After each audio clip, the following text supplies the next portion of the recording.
Hi, everybody, and welcome again. Thanks for joining us. We're going to continue the professional development conversation or the professional conversation with CONVERGED User Group board members. Today, we'll be talking about financial analysis, conducting a financial analysis, and all of those items that our board members have kind of run into in the past that they want to share with you, the community. I'm joined with board member Adam Lyon and Adam Little, along with my co-host, Nigel Moulton. Gentlemen, thank you very much for joining. And as we get into it, Adam Lyon, why don't you tell folks who you are and a little bit about Lincoln Investment and what you do. Hey, my name is Adam Lyon, and I'm the Director of IT Operations for Lincoln Investment Planning. We are a top 20 independent broker-dealer located in suburban Philadelphia. As far as my day-to-day responsibilities, all of the IT infrastructure and the teams that lead them. This includes all the networking, server, virtualization, storage, email, messaging, cybersecurity, almost anything that has a wire on it, we handle. Fantastic. Thanks, Adam. Adam Little. Yeah, thank you, David. My name is Adam Little. I'm the cybersecurity administrator at New Belgium Brewing. New Belgium Brewing, makers of Fat Tire Amber Ale, is, I believe, the number 3 or number 4 craft brewery in the United States right now, depending on what list you're looking at. I do all things infrastructure, VxRail, that type of stuff for my company and my team. So that's me. Awesome. Thanks, Adam. And Nigel, good to see you again. Welcome from the UK. And thanks, Dave, for inviting me, right? So I work currently independently. I'm based out of London in the UK. But when I joined the user community, it was the VCE user group as was back then. And I had a role as the CTO at Dell, responsible for the cloud and infrastructure solutions group. So I've been heavily invested in the sort of VxBlock, VxRail technologies since their inception, really, since back in 2015, when, as I said, the VCE user group started to gain traction. So thanks again for having me. Looking forward to the conversation. Yeah, fantastic. And folks, this is really cool. We have 4 time zones here for Mountain, Central, and UK and East Coast. So fantastic. Glad we've got the global reach. Gentlemen, let's get started. You know, we're talking about not only do you have to assess your infrastructure and find out what your infrastructure needs are, but then once you've got that squared away, you need to figure out how do you pay for it or how do you sell it internally that this is a good investment and this is required. What's fantastic, or what would be fantastic, is if you could share some lessons learned over your time. Adam Lyon, you're dealing with one company for a long period. I'm sure you've got a lot of nuggets to share and lessons learned. And Adam Little, you're a long time at New Belgium, but you've also got a bunch of other companies. If we go back to Adam Lyon's period, where you've been exposed to these different ways of operating. So let's start in. What would you guys share with members that's kind of a big lessons learned or gotcha moments to kick off this financial conversation?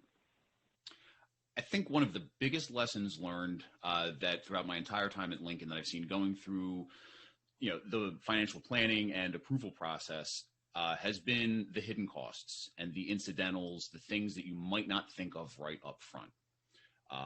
For me, that has always fallen around additional software licensing. The support usually tends to be pretty transparent up front as far as whatever solution you're looking for. But any of the other hidden accessories, any of the other costs, any other changes from other business units that kind of came in midstream that maybe changed the scope of the project. And I think it's just more of a testament that you obviously have to do all your homework and your due diligence to plan. Look for every component, every piece of software or licensing that might come along the way, but have the flexibility because things tend to change midstream for most projects. And were you viewing these mostly as fixed costs, or was there a high degree of variability in there as well? Transit, for example, if you're part in the public cloud and part on-prem, right? Mm-hmm. Absolutely, and that's where it hits, Nigel. It's actually the fixed, the capital assets, they tend to be pretty upfront. For instance, when we went back and we bought our blocks back in 2016, well, we had the whole solution as planned out. We knew what that cost was going to be. Right. Then you start looking at some of the other operational costs. Okay, so we bring in block. Well, what does this do for other software vendors and their licensing counts? Things that you might not have really thought right up front. So again, that's just one example, but it's been my experience, Nigel, that's kind of been the fixed assets really, you know, the capitalized assets are more fixed. It's the other stuff, like you said, the transit, the other kind of intangible things that pop up. That's where the surprises, at least I found, tend to be. And so, Adam Little, I think we asked the same question to you as well, right? Yeah, sure. I was going to chime in along with what Adam was saying that, you know, I think every time we go on a CapEx expenditure or an OpEx expenditure for infrastructure, I try to look at refresh intervals, right? How long are we going to have that equipment in production, and what is that going to cost? And like Adam was saying, it always feels like licensing is one of the things that gets forgotten, right? So, and I also try to make sure that, you know, if the business tells me 5 years, right, what would it cost in year 6? What would it cost in year 7 if we had to? You know, just have an idea of, even if it's not going to be in production, right, are we going to use it for test or UA? I think in an ideal world, right, I think we always talk about like charge back to departments, right? Is somebody going to use it for test or UA, or where's that going to live? But realistically, all that money rolls back to that operational budget, right? So you need to be ready to pay what it pays to, or pay what it costs rather, to upkeep that equipment if it would be in production.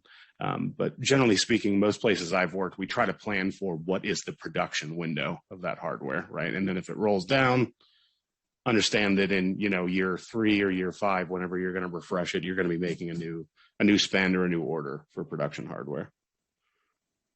Yeah. So, you know, that's an interesting way to look at it, and I'm glad you're going bigger picture.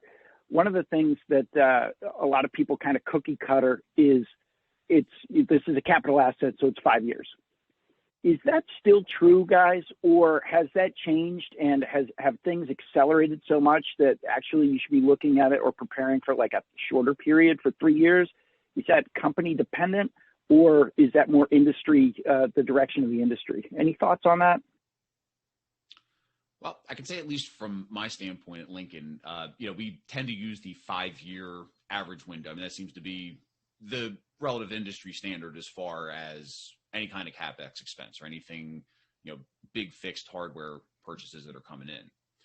What I've seen, though, is that we have that 5-year mark in mind, but rarely tend to follow it.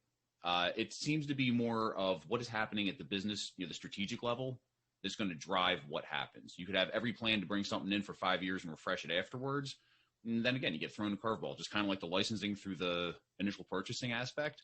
You could be dead on to, you know, do a big refresh of somewhere in your environment, and all of a sudden a new business need comes through that either is going to halt that or possibly accelerate it too. I think it's, again, it kind of goes back to doing, you know, being as proactive and laying out your best plans as you can, but having to have some flexibility when something comes down from above saying, well, hey, we just acquired another new company, or, you know, whatever it may be. I don't know, Adam, what's your experience been like? Yeah, I was going to just jump in on the M&A part of it, right? Because that's always the unknown of what happens if, right? So you got to be ready for, hey, here's the standard. You know, we try to build at New Belgium a kind of like a playbook of, if we would acquire X company, right? If it's this size, we need to implement these backup tools, these production tools to replace what we want to get it on our standard, right? So that if we needed to move it around or leverage those workloads somewhere else, we could do that. And also, I think that's helped us a couple times to do that initial cost analysis, back to the 5-year thing that David was talking about, and Nigel, that maybe that's not typical, right? That, you know, it's not always 3 or 5 or fitting into a box, especially when you look at it from an OpEx perspective. But I think that's important to keep in mind, because that's what businesses are used to hearing, right? Does that make sense that some of the financial folks are like, hey, we do a 5-year refresh. And then you say something like, oh, we're thinking about going to the cloud. They're like, well, how does that work, right? What does that look like for a 5-year refresh? That's what we're used to looking at. So I just think that's important to, back to including all the costs, right? Licensing and all those other things. When you look at a provider for hardware or cloud, you need to look at what is it actually going to cost you over 5 years, right? And make it as close to an apples to apples comparison as you can. I think it's also fair to say that you don't want a surprise, right?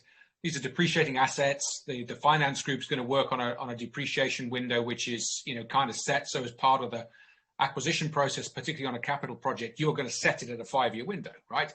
So there has to be an exception case, which suddenly means that's not the case, because from a P&L perspective, you know, the business looks at this as a depreciating asset. So if you're going to depreciate it more quickly, then if there's an overriding business reason why that's the case, I think, you know, most accounting people, for want of a better expression, are forgiving of that because they see an opportunity to go do something different. So the depreciation window is maybe not as set in stone as it used to be. And that would be my observation. That's a great point. And I think that rolls into the next kind of angle of the discussion. How or what have you guys learned with working with the finance team? What are some best practices that you've encountered or developed over time? What can you share with other members, perhaps younger members, less experienced members, or folks who really understand the hardware side of things, but are struggling with communicating with finance on, no, we really need to do this, and don't just look at this number, don't just look at this price. This is why, how do you have that maybe TCO conversation or engage with finance and make it a partnership and not a competition, so to speak? I found the biggest help that we have had, and again, this is kind of an interesting story here for us, is that as Lincoln has been growing for the last few years, this whole process has changed company-wide. This isn't just in IT. So in years past, it used to just be, we went to our manager, hey, we need something, and then that was that. But in years past now, you've learned the value of finding allies in finance, being transparent, and trying to define and show the value of what it is that you're asking for without overcomplicating it. Not everybody speaks IT. Not everybody understands what it is that this group understands. But they have to have some understanding about why I'm coming to them asking for $300,000 for hardware. Where is the value in that? But I think like I said, the transparency and just going to finance, having that conversation with them, that's been the biggest thing for us so far, is just not being afraid to go champion for yourself and explain why. That's, like I said, this is kind of a new dynamic for us. We now have, executive finance sponsors. We have a contract management team. These things didn't exist 5 years ago. Like I said, it's kind of been an interesting learning process for us as we've been growing. But just like most times, communication and transparency seems to win out. Yeah, I was going to say, I think this has changed pretty dramatically for me through different employers that I've had. Before I was at New Belgium, I was at a casino and they had to have, 3 requisitions for any type of infrastructure that we would do. And a purchasing agent would help guide that, right? So you could still say, hey, here's the technology that we're going to buy. But ultimately, it wasn't even your team or your manager or anybody on the IT side that was going to say, we're going with X company and X product, and here's why. So that was completely different than at New Belgium. New Belgium used to be employee-owned, but we still believe in open book management and being a champion for the company. So because of that, it was very polarizing, right? As Adam was saying, right? Sometimes it can be difficult to find kind of an ally in finance that understands what you need to buy and why, where very much at New Belgium, we work hand in hand with finance to be like, hey, here's the realistic budget for next year. Here's what we need to replace. Like, if we don't replace this, we're putting the business at risk, right? And it's kind of lay it all out, right? Say, hey, look, here's the risk we run of running production on outdated equipment or unsupported equipment, right? And trying to understand how can we get to where we want to get. And also, I would say that, I'm going to, a little elevator pitch, I'm going to sound like a sales guy here, but understand that Dell Technology is a huge company, right? You can find all kinds of alternative solutions for what you're looking for. If you want an OpEx spend, if you want a CapEx spend, they can do that, right? We can do things like Dell Financial Services to do an operating purchase on things. So, talk to your finance, talk to your folks and say, look, here's what we need to get, right? How do we get there, right? And try to find those creative solutions to accomplish what you need for the business. Just to sort of quickly jump in on the Dell Financial Services piece, depending on where you're watching in the world, that might or might not be available as a contracting service that you can take in the country, right? Certainly in domestic North America, I don't think it's an issue. Mainstream Western Europe, it's not either. But just to sort of be aware that in some of the outliers, that's not there right now. But it leads on to a question, which is, how do you get a bunch of accountants, again, for want of a better expression, but the finance side, right? They hear cloud, they associate OpEx with that. And yet you might come to them and say, well, actually, we need to make a CapEx investment to build out infrastructure to run cloud. So how do you sort of explain to finance people that actually cloud does not always necessarily mean OpEx? Is there a sort of set of educational principles that we can use when helping to educate finance teams? Adam Little, maybe have a crack at that one first. Yeah, I mean, like you're saying, right, there's definitely different ways to pay for cloud providers and different cloud providers as a whole, right? Obviously, everybody thinks of the big three, ECS, AWS, and Amazon Web Services. So it doesn't have to be that, right? Obviously, there are, private locations, technology providers. I think Dell has an offering in that space as well. So it just, I guess at the end of the day, right, understand, everyone's probably heard this before, right? Understand where your business is going and which one of those solutions fit best for growth and mergers and acquisitions and what your company needs, because there's a wealth of different options out there, right? And I guess I've often found much better luck working with those finance or accountant folks of like, hey, what would make this easier for you, right? Like, we're trying to shoehorn a CapEx spend here, but is it OpEx that you're looking for, or where are we at as a company? Understanding like, hey, the company's doing great. We can totally afford a CapEx spend, like Adam was saying, for $300,000 for hardware that we need to buy.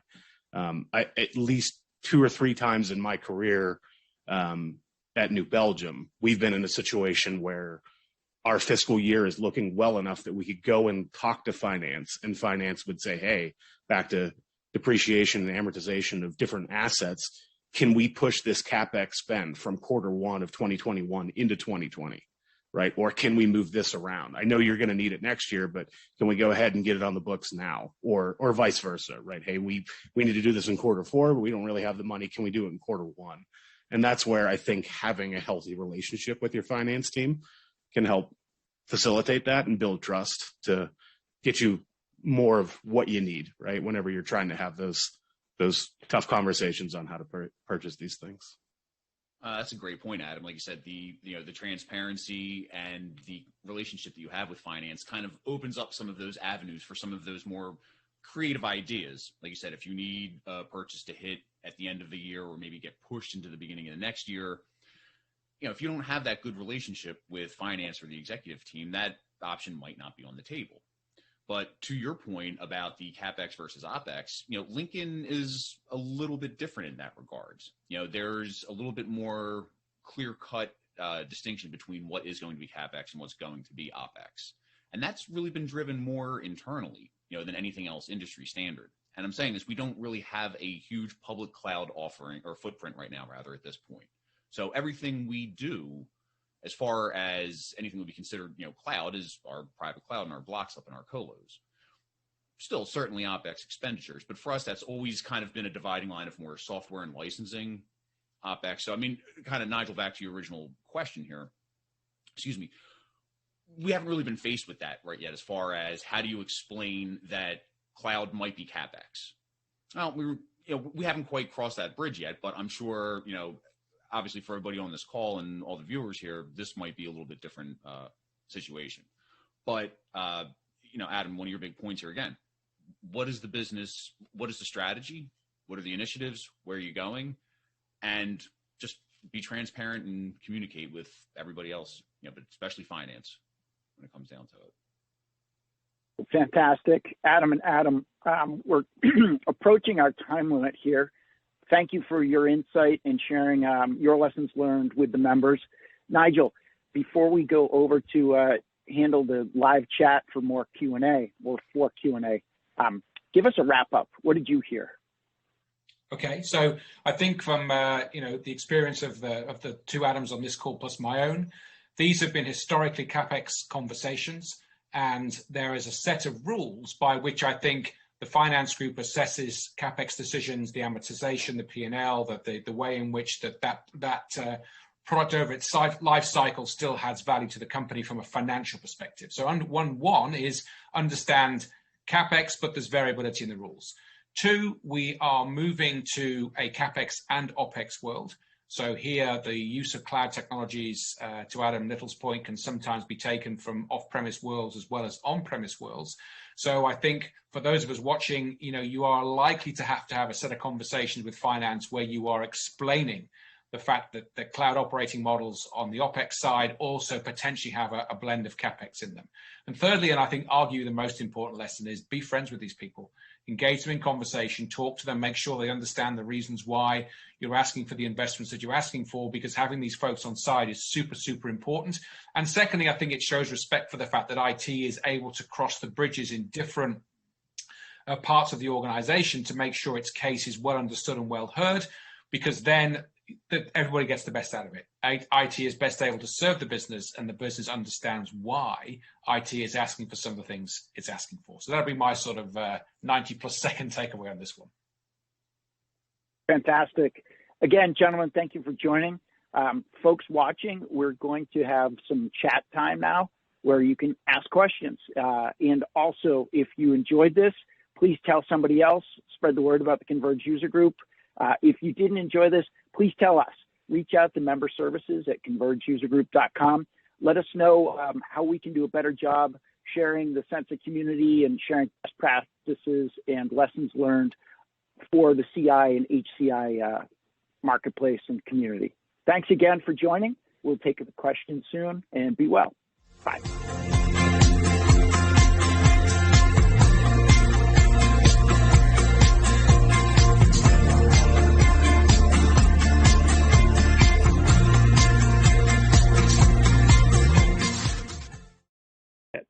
Here we go. We're going to go live in 2, 1. All right. We are live, folks. And thank you. We've got a little problem with Nigel's camera, so we're working on that. He is here via audio. Nigel, are you out there? Yeah, I'm still with you, folks. Can't see you today, but I can certainly hear you, Dave. So let's carry on as normal. If I can fix this thing, that'll be great. But otherwise, let's just chat as normal. All right, fantastic. We all know that things happen, and we just keep rolling with them, and we work through. Brad, thanks for the great comments. Folks, put your questions in the chat for us, as I've got both Adams and Nigel here. And while we're waiting to gather some of those, I thought, guys, we'd start off with licensing. You guys both mentioned licensing sneaking up. One of the things is, what are tips and tricks to help get around some of these things? Do you have any of those? Do you use a yellow sticky and you just leave it on your monitor when you're working through kind of these financial analyses? What can you share with folks, particularly from a perspective of a new IT manager? Share some experience. Yeah, we'll go with Adam. Yeah, you hit it right on the head, Dave. Sometimes the lowest tech solutions to the big problems are the ways to go. It's definitely been sticky notes on the monitor on the desk, and just repetition, that you have to make sure that you're taking into account all of the licensing support costs, as part of the analysis when you're looking at new hardware. I know, Adam, you had mentioned before about what are we, looking at the TCO, like the overall picture when buying something new, but it's also just being generally aware of your environment. What touches what other add-ins, what other plugins, what other software touches that piece of hardware that you're now refreshing beyond just, I'm getting, maybe, a couple new VX Rail nodes, or getting a couple new blades. All right, well, great. Everybody's, pretty aware that you buy the support, and you're good.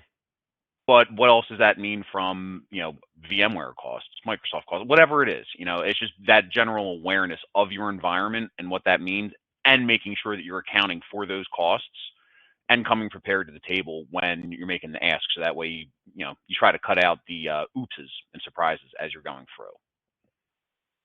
Yeah, for sure. And I would echo just keeping in mind, what is your refresh cycle, right? What does that look like? I think this comes up often in cloud comparisons, that lots of times it can be like, the great appeal of the cloud is bring everything over here, right? And here's what it'll cost over 3 years.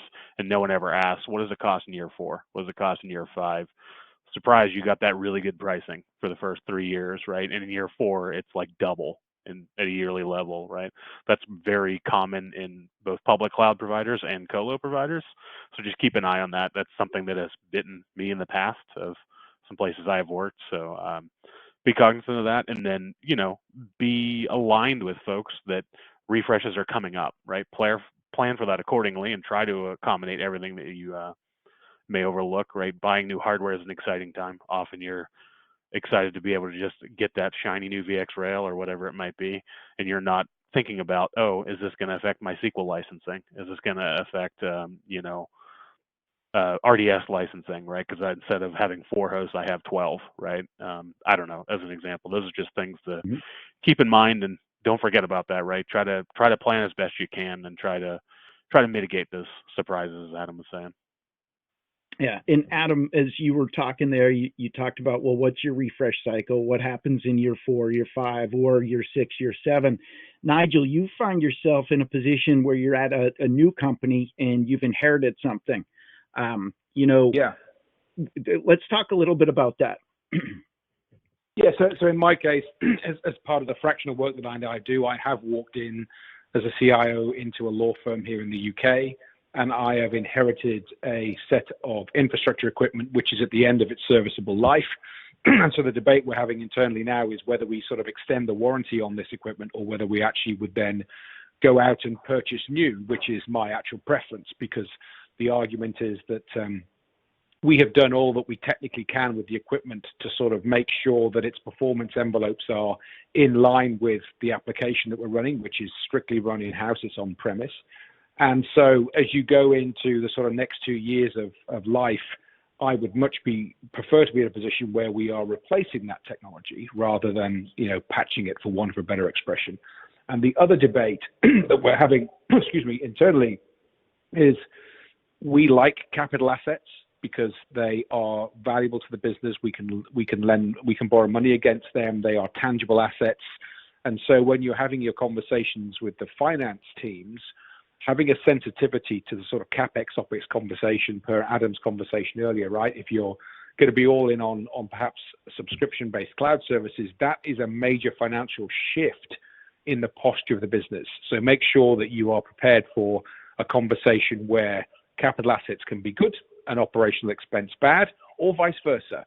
So I think the crunch points come at renewal and refresh time, but use that as an opportunity to have a wider debate about the value of capital purchase versus operational license. Great points. This kind of lends the conversation towards risk, which seems to be everywhere, but very hard to quantify. When you guys are conducting your financial analyses, how do you think about risk? How do you bring it into the conversation with finance? Do you bring it into the conversation with finance and the rest of the business? I think, for us, the way we've kind of at least tried to calculate and present it has always been through a BCP and DR plan. You're identifying, here's a critical functions, applications, people, points, processes in the company that you need to survive. And that's a good way to translate, in a sense, kind of non-technical risk items to finance, if they don't happen to, speak IT. I'm sure some finance departments do. But at a base level, you've now at least identified some big points that could come up and bite you, and also use that as justification as to, well, here's why we need to spend this money. Here's why we need to make sure, to Nigel's point, we're keeping new hardware in here instead of just putting a Band-Aid on and keeping this, process going. Because you spend a little bit on support versus spending a little bit more on new hardware, either the application crashes, doesn't perform as needed, or it ends up costing you more in the long term to ultimately replace it down the road. So I'm sure everybody, handles risk assessment differently in different varying ways. But I think starting with a good BCP plan, it's a good generic company-wide way to at least start addressing some of the risk. I mean, obviously that's a very generic way of handling it, but I think it's probably a good place to start. Adam, how do you guys handle it? I was also going to say, I think that it's kind of talked about often, right, in a cybersecurity lens, right, of making sure that you have, a risk assessment done. And also, I think sometimes in infrastructure, right, it can be, as an example, like let's say you have a 5-year refresh cycle. There might be an option to buy support on that hardware in year 6 or year 7, and that generally that support may consist of a replacement for the product if something would go wrong, but that doesn't necessarily assure security fixes for it, right? Which, so I think a lot of times that can be a good conversation to have with people about, hey, we need to make this purchase, and not only is this about running on current hardware and limiting our risk of the failures, it's also understanding that it's a supported, secure platform that's going to get bug fixes and things like that. So not even just servers, right, but like networking gear and things like that. I think often our agreed upon cybersecurity plan has helped the infrastructure team leverage, here's why, right? And oftentimes when you're in that conversation, you start talking cybersecurity and conversations start happening. Instead of, do we really need to buy this hardware? It's, do you want to be the next headline, right? Because we didn't buy this hardware. So I think that, not to be a threat tactic, but it's something that if that's agreed upon, that your 5-year refreshes, your refresh cycle, explain to me why this is the exception, right? We should just be planning in year 4 and buying in year 5 and replacing, right? That's what we agreed upon. So just kind of sticking to the plan, right? And your agreed upon guidelines within the business. And I think some other interesting things is that some elements of sort of business continuity, disaster recovery are testable, right? So you can physically test a disaster recovery plan, and you can report to a board about, the effectiveness of that disaster recovery plan, because it's a tangible thing. If links fail or infrastructure fails, then we kind of knew that was coming, or we saw that rather we had a plan to deal with that. And I think the broader user community and finance people would be aware of this themselves. Perhaps you have policies where you're regular testing for phishing emails, so you're actually sort of making sure that your own population of employees is actually aware of the security aspects because you're testing for it regularly. And maybe you're doing pen testing again, where you're testing for vulnerability. So there's elements of this that can be very visible to the company, and you can show that. And I think to Adam's point, you then turn around and say, well, given this is how our posture is for all of these things, why would it be any different for infrastructure? In fact, it should be just the same. Now, the fact that you can't see it doesn't mean to say that it's not important, but if you can sometimes link the very visible things to the things that are maybe not so easy to sort of point to on a day-to-day basis, again, I think that strengthens your hands when it comes to those conversations about refreshing technology versus just extending the warranty and extending the life. Thanks, Nige. And,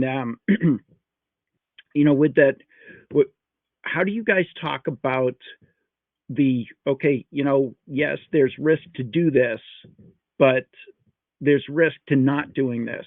Is that simply, as you mentioned, Adam Little, hey, do you guys want to be the next headline because, clearly we need this or whatever? Or is there more to it? I would say it depends, right?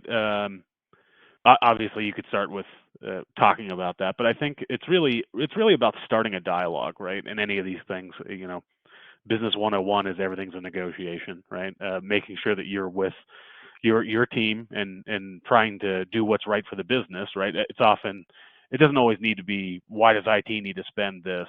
Why can't we just get by with what we have, right? You need to kind of change that narrative, right? I think there was definitely a big push of like, stop thinking about IT as a cost center, right? How can we deliver business value? How can we, accelerate transformation into these areas and things like that? And as we do that, that should help you get a dialogue, hopefully, right, to your business, to finance teams and leadership on, hey, these are things that businesses are paying attention to, right? And also start a dialogue with them. Like, our leadership team constantly asks about cybersecurity things, right? It's not like, hey, did we buy how's our infrastructure, right? How about those switches? Did we get the new switches that we need? Like, they don't care, right? If there's some critical bug in a switch that is 7 years old, that's just as pertinent as hardware, infrastructure servers that are running that are 7 years old, right? We want to be in that cadence of getting in front of that and having that conversation of, remember, this is important to you, and that's why we agreed upon that we need to do X, right? And so that just trying to find an ally in finance is important for obviously buying things, but also understanding that what is important to your leadership team and try to make it a priority that this is becoming, right? There's massive overlap now on the way you design your infrastructure and cybersecurity principles, right? So that can be a good conversation starter on all of that. Yeah, Adam, and you got anything anything to that add you to can. that? Well, I was going to say anything that you can do to better understand your leaderships. If there's, well, certainly IT and finance have two different languages. There's a lot of similarities, but there's also differences and maybe nuance. So if you can expose yourself to better understand how they speak or what that nuance might be, you might be better positioned to then deliver a message with the outcome that you want because you've coded it in a way that they can understand more easily. Absolutely. Yeah, and I think, and certainly here again in the UK and the law firm I'm working for, the IT manager in the company is asked to go on a training course, which is finance for IT people. So the idea is to sort of go and learn about how you translate the language that you use every day to somebody in a finance department who might not be interested in it, first of all, but probably doesn't understand it secondly. And so therefore being able to sort of have the conversation on that level and use the same terms and understand how a finance person thinks and why some of these things are important, that actually shows a degree of, willingness on the part of you as an IT manager to go and learn that skill set. But then it dramatically helps in the conversation because you are clued in at a different level and, you come across as somebody that has a set of finance savvies that you can also add as a complementary piece to the IT thing that you're actually there to talk about. Good advice, yeah. Great point. Adam Lyon, anything to add to that before I bring in a question from the Q&A? No, I mean, it's just like most other things in life, it comes back to communication. Preparedness and just, finding a way to connect with somebody else. I think, Nigel, that concept of a IT-specific finance class so that way you can kind of get on the same page with somebody is a wonderful idea if, it's practical for everybody on the call here. But at the least, I will tell you from experience that working with finance has brought more good than anything else. Even if you aren't quite speaking the same language and using the same terms, you can at least get on the same page and state your case. You have the people who are ultimately controlling the money, and if you're able to get in good with them, and this is not to say that you skirt around your management or chain of command or anything, but sometimes it's made a difference going to my boss saying, hey, I already spoke with finance about this and we kind of cleared some of these numbers. Here's why. And it's sometimes gone the other way too.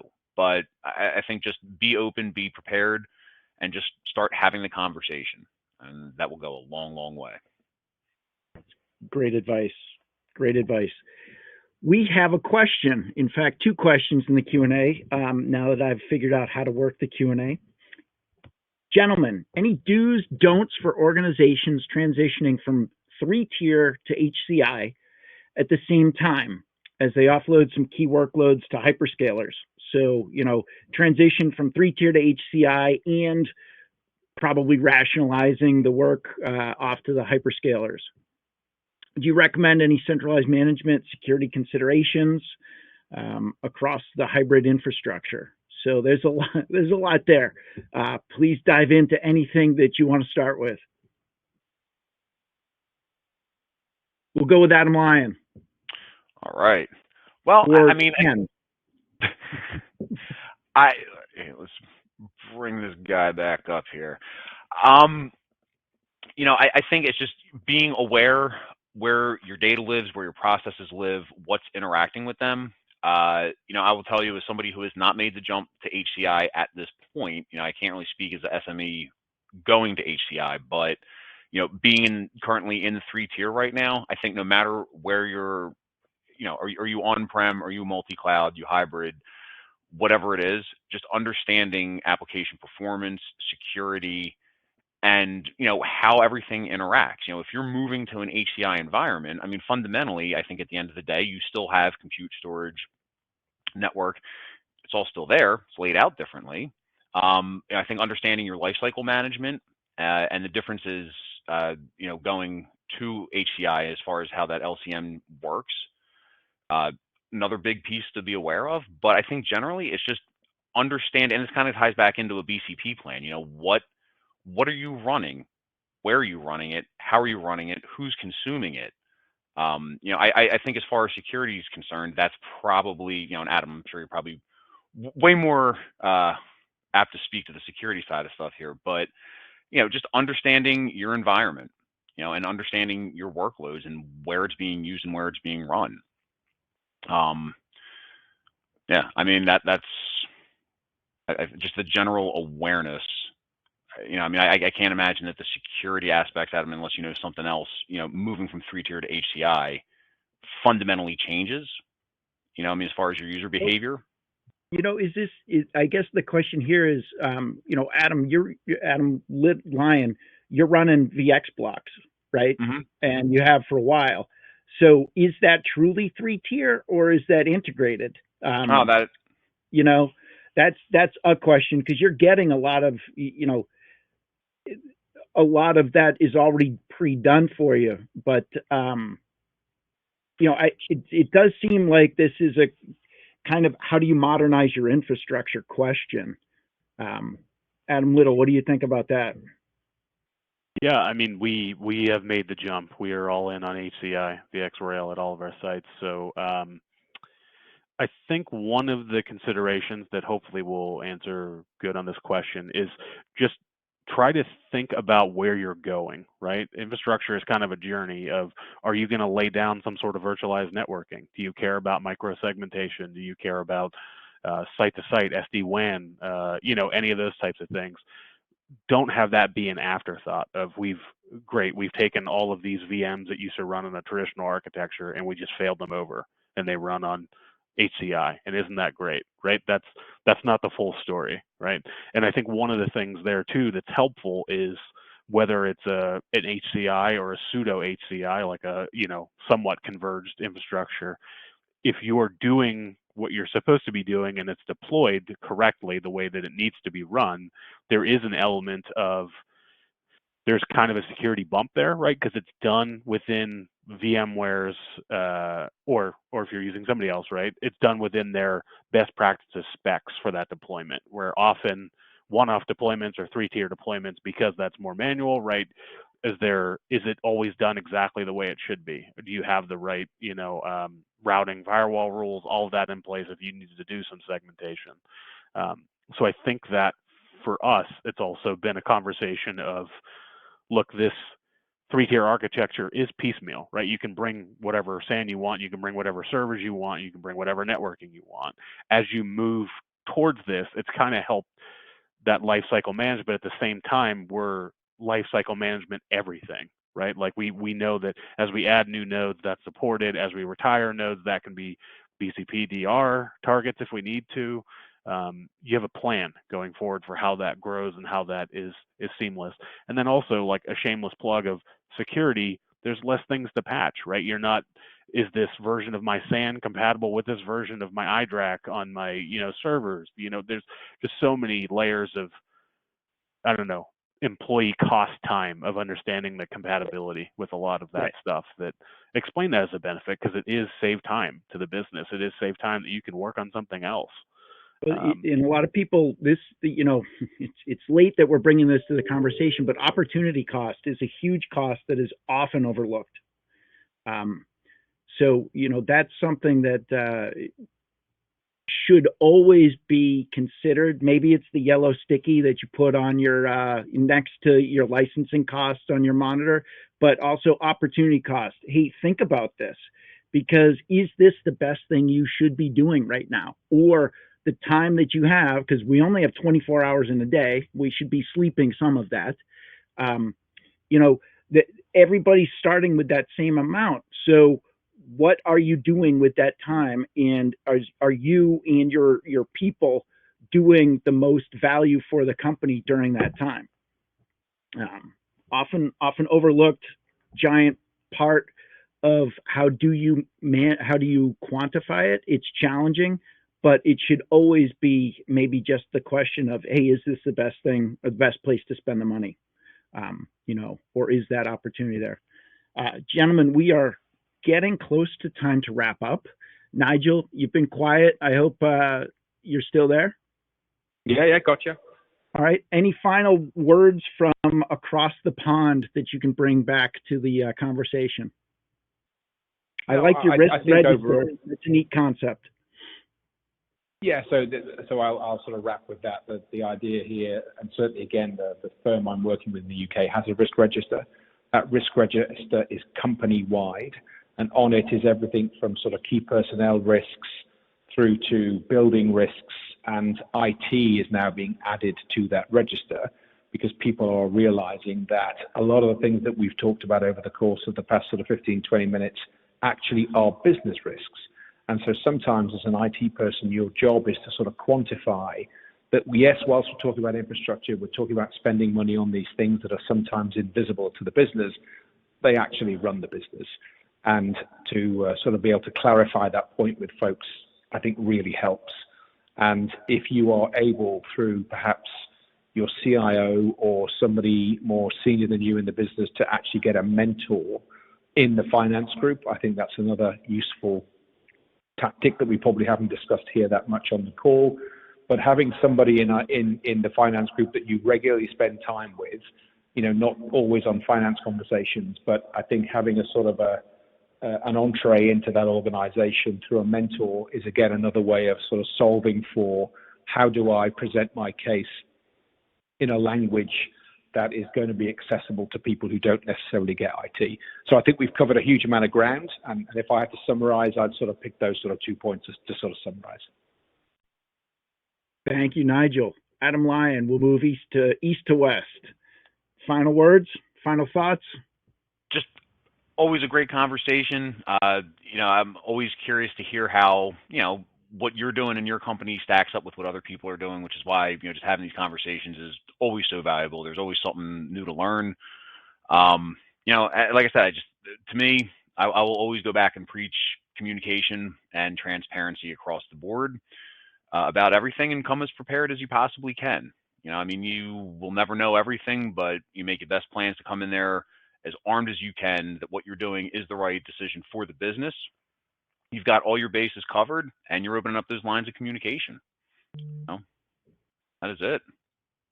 Thank you, Adam Lyon. Adam Little, over in the Mountain Time Zone, sir. Yes, sir. So I will kind of repeat some of what Adam said, right? I think just do your homework, right? Have a plan when you're going into these conversations.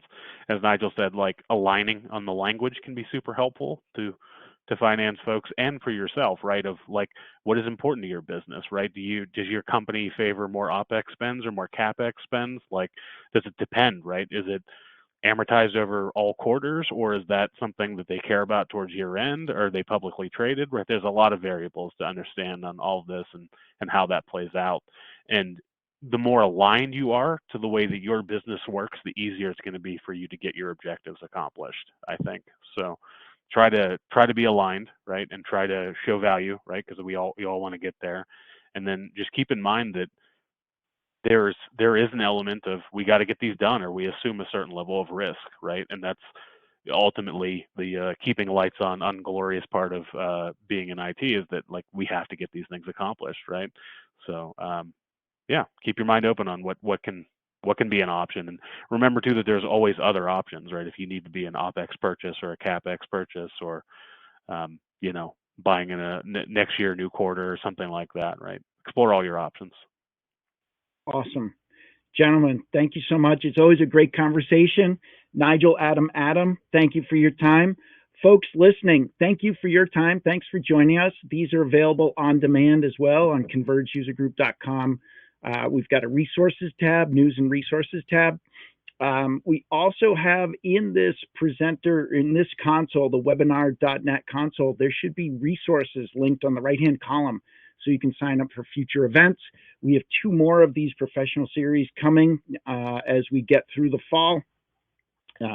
Please look for those. Please join us. We have a post-event survey. Please fill that out. Let us know how we're doing, and spread the word on the Converged User Group. Next week, we have another Converge Community Hour, so please tune into that. We're going to have some great VxRail conversations. And let's see, I think that's about it.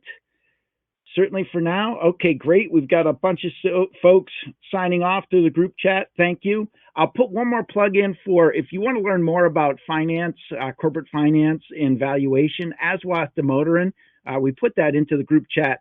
Phenomenal guy. All of his lessons and courses are available for free. So you can get an NYU Stern corporate finance class for free, which is a huge value and savings. I would suggest poking around there as well. Thank you very much. Tune in again and have a great day. Thanks all. Thanks all. Cheers, everyone. Goodbye.